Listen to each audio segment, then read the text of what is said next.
Hi, welcome to my channel, Compass Starlight.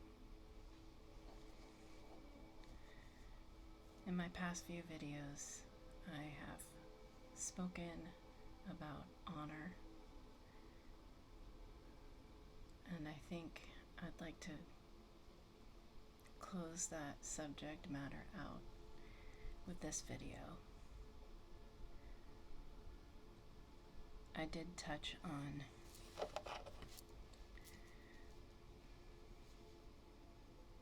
honoring your children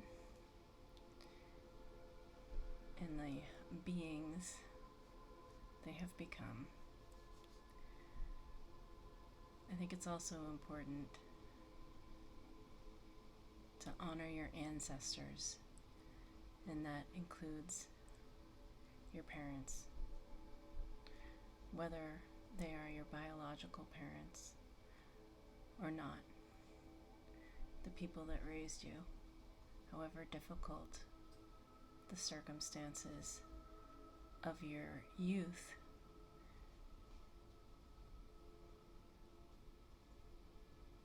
their imposition on your development formed you. And I think it's fair to say that this is true for biological parents and non-biological parents, those that raised you, or those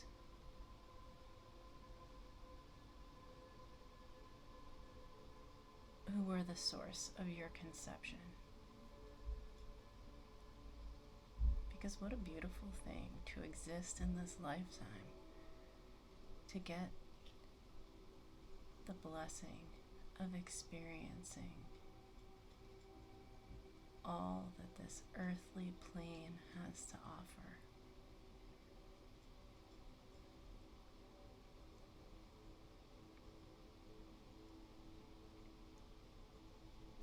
In my youth, I had a temper, and occasionally, frequently, spoke back to my parents, behaved childishly, and I have a great respect for the way in which they handled my outbursts, particularly in my early teen years, all of my teen years for that matter.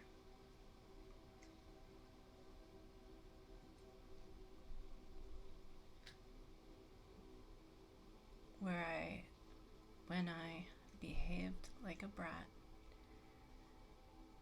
they often would raise an eyebrow toward one another while I stormed off in frustration.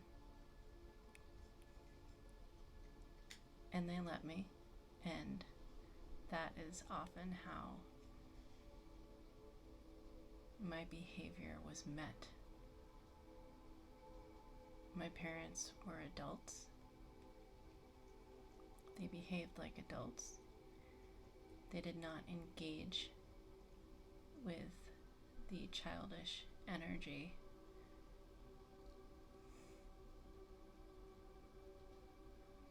that I was putting out. This is not to say that they refrained from approaching me later to address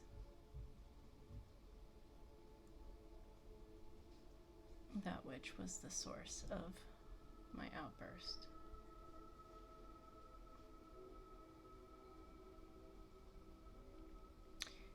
Anyway, that's personal. I have a lot of respect for my parents and the sacrifices they made for my everything.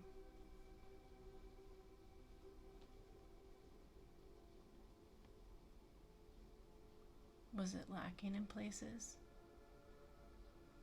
Like beauty, the answer to that question lies in the eye of the beholder.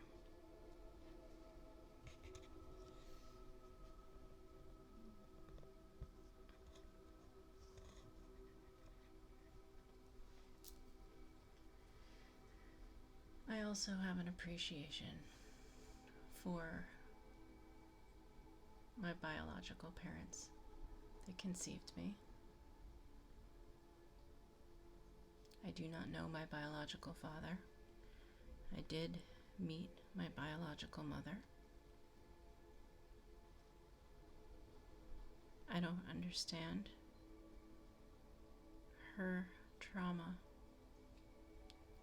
I believe that she does not understand her trauma.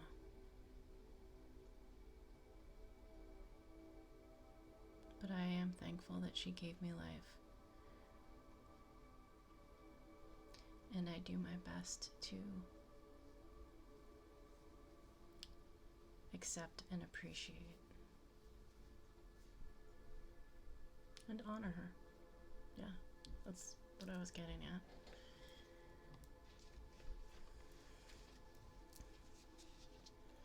In my past few videos, I have also spoken of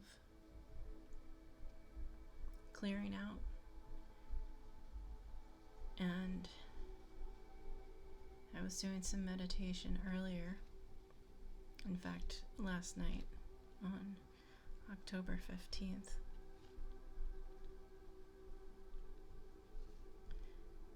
A song by PJ Harvey came to mind. It's called The Letter, or perhaps it's called just Letter. In it, PJ sings questioning of who writes these days, who writes letters. The song came to mind because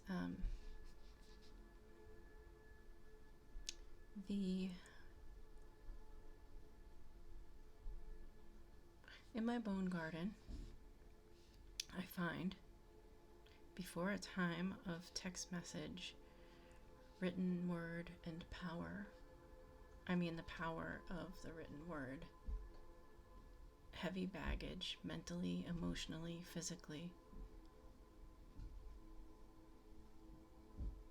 In my bone garden, there are collections. There are collections of letters. Each collection are letters that I received from individuals. So there's a collection of letters received from one individual, another collection of letters received by a different individual, and so forth.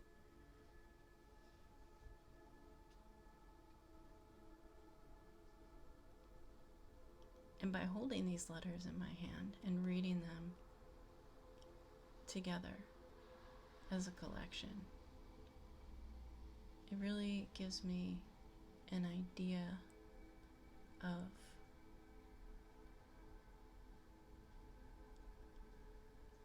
weight.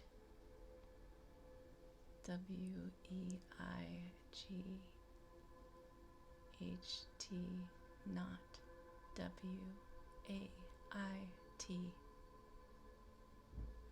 Weight, vibration, frequency.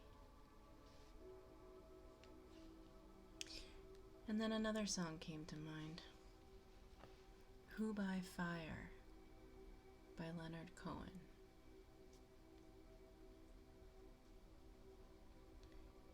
With these powerful words I find in each of the letter collections, who, I ask myself, did I let form my reality, mold the clay, fire Fire hardens the clay to return it to a stone-like state. Stone to ash, formed and flamed, returned to stone. Perspective with written word accumulation compounds, compiles a firm landmark, a bookmark, a place mark. In time, in space, let's move on. Power of word written in these piles. Where's the balance on the scales? Boneyard versus featherlight. I find myself sorting two piles. Sometimes I have to clip the words. Examine the source, not black and white, no extreme dichotomy. It's only a version expressed. It's only a snapshot.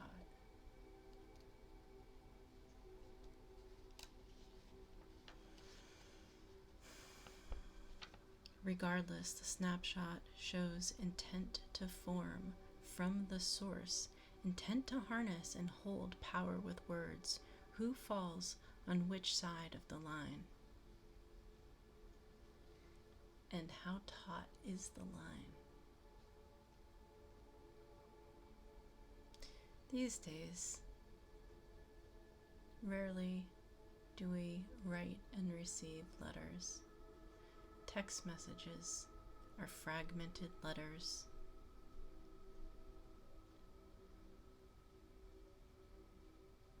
They just fragment our energy. Text messages are fragmented. Letters provide a more complete story, matter, or material on which to see the darkness or the light. The buried bones or the feather. No one ever asked us. No one ever asked me, does it feel good? And why? No one ever asked if this feels better. It was always complacency toward acceptance. Never the encouragement to choose. Even when preference was given, it was denied and subjugated. For me, such and to the point that you'd have to drag me, kicking and screaming, to what I want, to that which is good for me, that I choose. Good for me, good to me, simply because it goes against the learned process of acceptance versus choice. Never by choice. Tables have turned. Always by choice. On this day and from this day forward, ask, from what am I turning away? Toward what am I turning? Everything is a choice. Make it the best choice for you.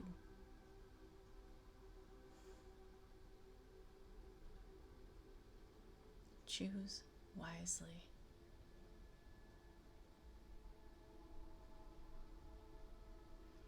Okay, sir. Found the pink paper. Read my name, machine typed on it.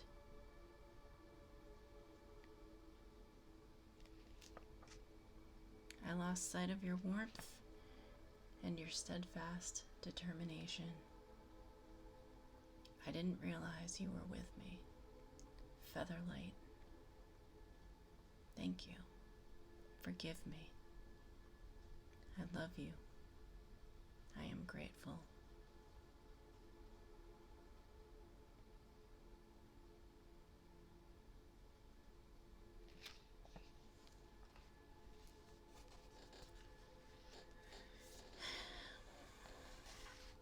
And that is what I took from my meditation.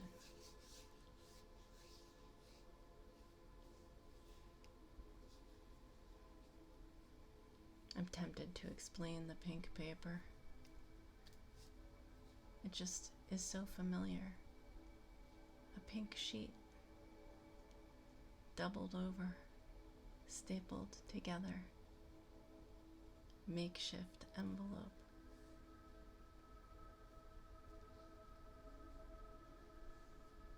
Rolled through a typewriter, imprinted with my name. I don't even know what was inside of that envelope. It may have been a short story.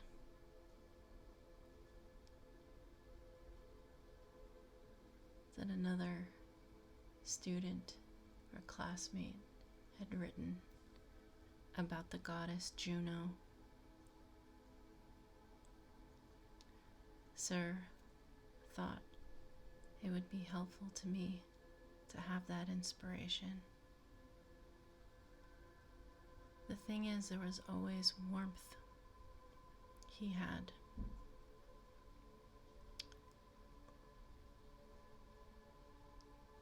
And when he met me with that warmth, it was as if he was reflecting back to me that which he saw within me.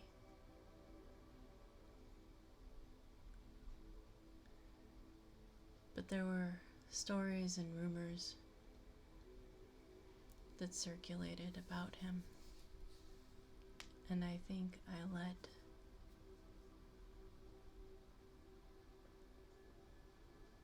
those pictures painted by the words of others cloud my impression of him. So many bad memories clouded my life.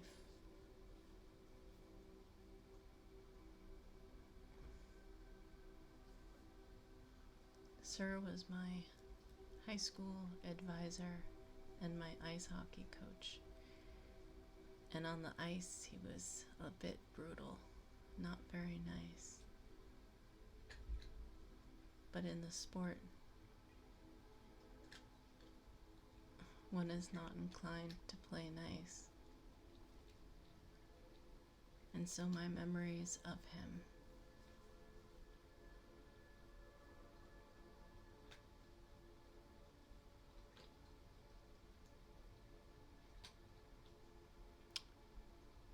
were clouded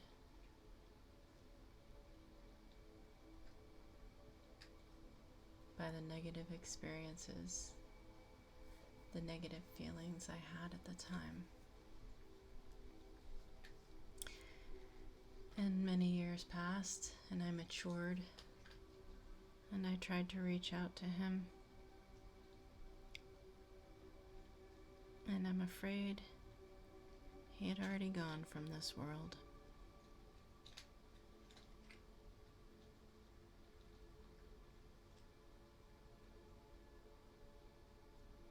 But he is still with me.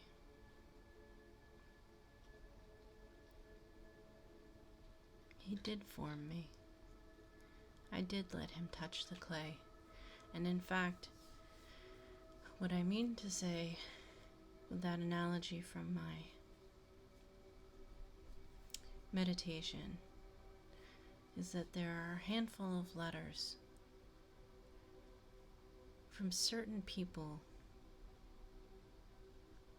who lived in negativity. And when they sent those letters to me, I received that negativity. And it may not have been addressed toward me. It was their own experience, but they shared it with me. And there are others who wrote to me in positivity and encouraged me and uplifted me.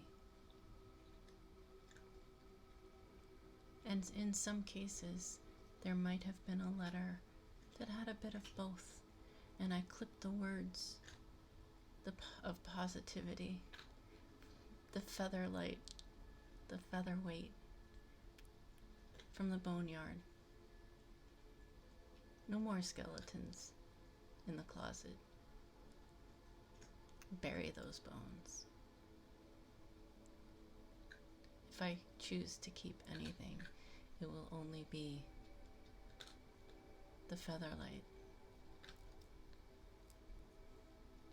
Because when I look at those heavier groups of letters,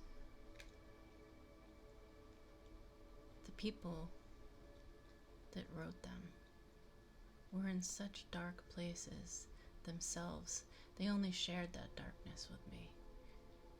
I'm sure I shared my darkness with them. But now, as a mature adult, I consider, who are the people with whom I surround myself? What kind of energies am I allowing into my life? I have that choice. When I was younger, I did not recognize that choice. Nobody ever told me. Nobody ever suggested that I question that I question the appropriateness of the people I allow into my life. Nobody ever said it would be better for you to spend time with these people than with those people. And even if they had, it was for all the wrong reasons. I know that's a contradictory statement. I'm thinking of a young woman, whatever, she's my age. When we were kids, we were friends, and my mother told me that I was not to play with her anymore. I really liked this friend. We had a lot of fun, but we got into trouble. And my mother told me that she was too old for me, or she was too young for me to be playing with. And that was not true. The truth was that I think we had destroyed some property of her parents in her home. That was the truth. But it was unfortunate because that individual has grown up to be a wonderful person, and I regret that I did not get to share more of my life with her in my growth. And yet I can think of another individual with whom I socialized regularly. Our parents were friends, and she was not healthy in our youth. And to my knowledge, she is still not healthy. The last time I saw her, she was rather unhealthy. It was several years ago. It's possible that she's found some help and healing. However, the point is, I knew her for many, many years, and it was never suggested to me in my youth to be discerning about the people I allow into my life. Be discerning about the people you allow into your life. You have that ability to control that input. Who molds your clay? And it's unfortunate. I think about parties that my parents had, cocktail parties, when I was very young. And one of my parents might have, it's usually my father, pick me up in his arms at my bedtime, and the adults would be eating, drinking, socializing, gabbing, enjoying themselves, intoxicated, and my dad would carry me around the crowd and tell me to say goodnight to so-and-so, kiss goodnight to so-and-so, give this person a goodnight hug. I'm not sure whether he thought it was nurturing for me, or if it was an expression of his pride in his children. But now I have friends that have young children, and when people want to give their children a hug, they raise their children such that if their child does not feel like giving that adult or this other individual a hug, they don't have to. It's a very different way of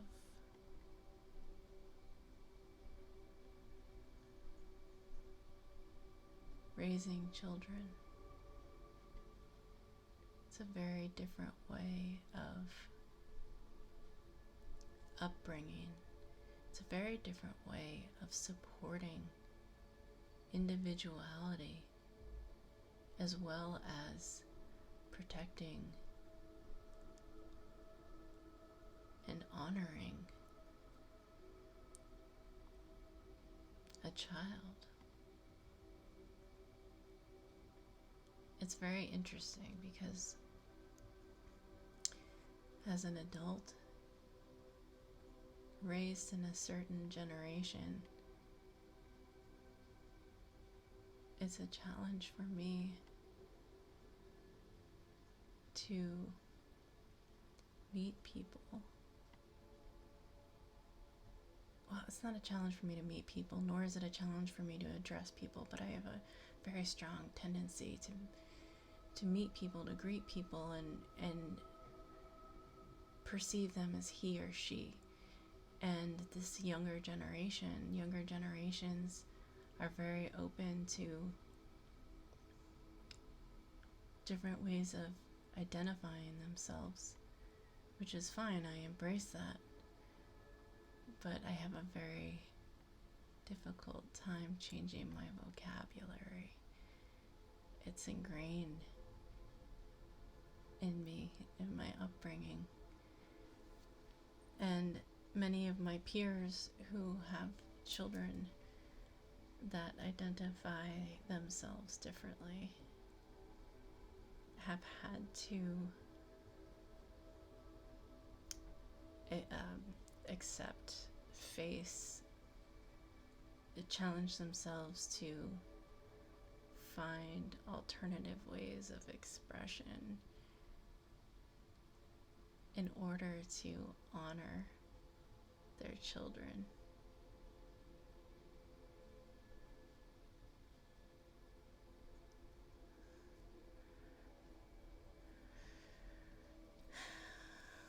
And I think it's great. I think that's great. Different ways to honor your children, and the changes from how things were done when I was a child. I have a feeling my life would have been far different if I had grown up in an era or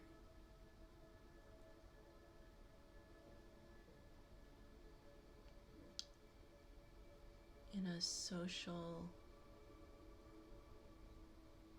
bracket. I really can't think of a better way to describe it.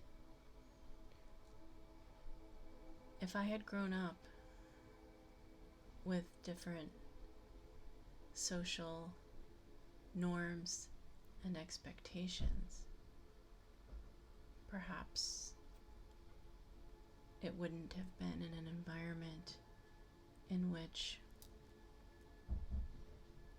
children were expected to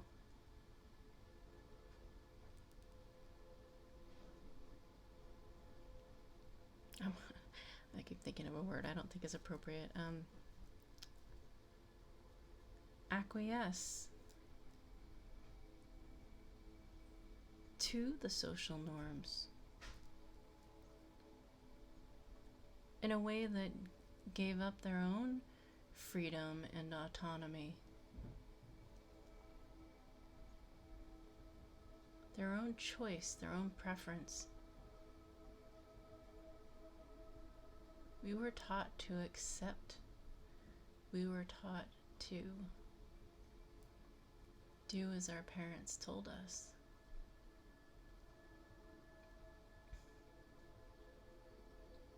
And even then, as a child,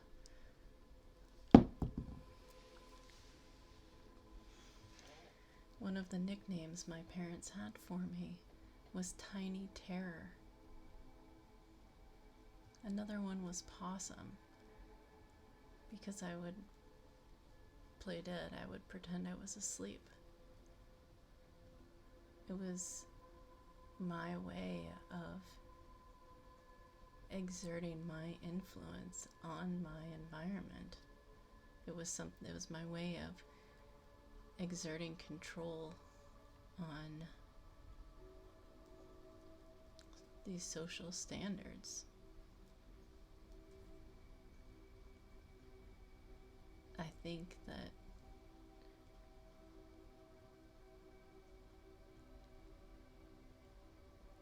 I haven't actually been intimidated by authority. Perhaps I have, but it has been said of me by others that I don't seem to be intimidated by authority. And one of my favorite words in my younger years was no. When I misbehaved, and my father would yell at me, "Get upstairs to your room," I would turn around and almost sass at him, "No," to stand my ground.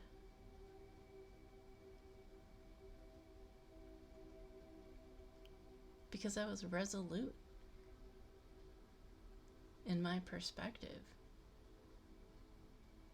However wrong it was, and maybe it wasn't wrong. Adolescent, childish, sure. I mean, 5, 6, 7 years old. What do you expect? Children don't always understand the social norms and the expectations. No. We want to do what we want to do. We want the freedom. If it's not hurting anybody, why? I think it was maybe my 5th birthday. My mom went to the bake shop. She had a special birthday cake made for me. I could read, and the cake was a birthday cake for me. She brought it home. She put it on the bar. She left the room. She left that cake alone, and I found it. It had my name on it. It was my birthday. It was my birthday cake. And I brought that cake down on the floor, and I started eating it, and ooh, she was livid. And I really couldn't see anything wrong with it. Was it selfish? I thought it was for me.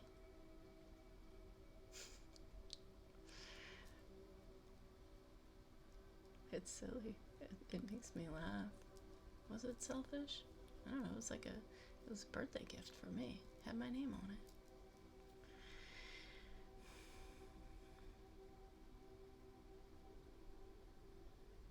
There was a different expectation of what would happen with that cake, obviously.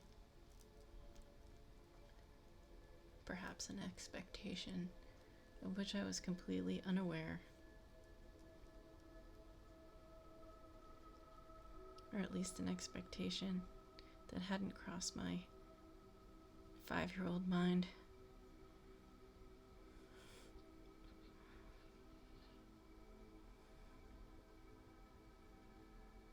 What's the point? The point is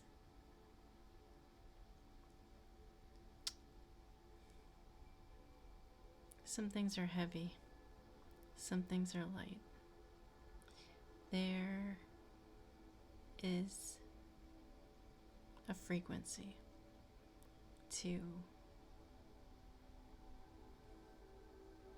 you. There is a frequency to all that you allow enter into your life.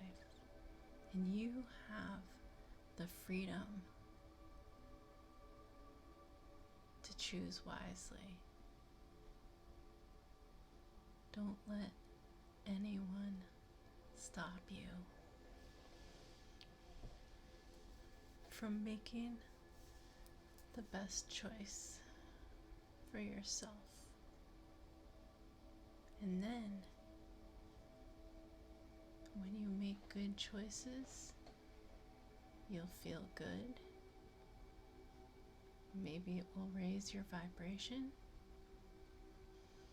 And when you make poor choices, maybe you won't feel so good. And hopefully you learn from that. But you also have to take responsibility for the fact that you made that choice. Yeah.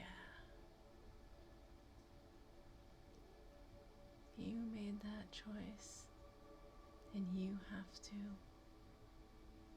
accept the consequences of your decision.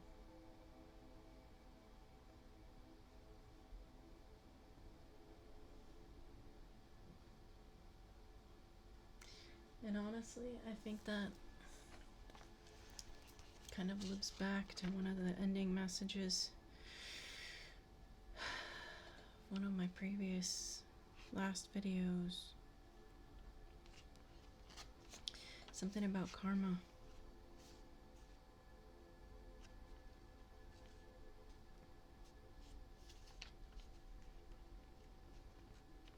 Oh yeah, you get what you deserve. That's it. You get what you deserve. You make the choices. You have the freedom to choose. Nobody else has that power unless you give it to them. You have the power. Guard your power. Guard your freedom. You choose, and when you choose, there are consequences for all your choices. And then you get what you deserve. And that's that. It's really good. It could, like, maybe not be so good, but that's up to you. It's really good. Thank you for coming to my channel, Compass Starlight. I hope you enjoyed my vibration.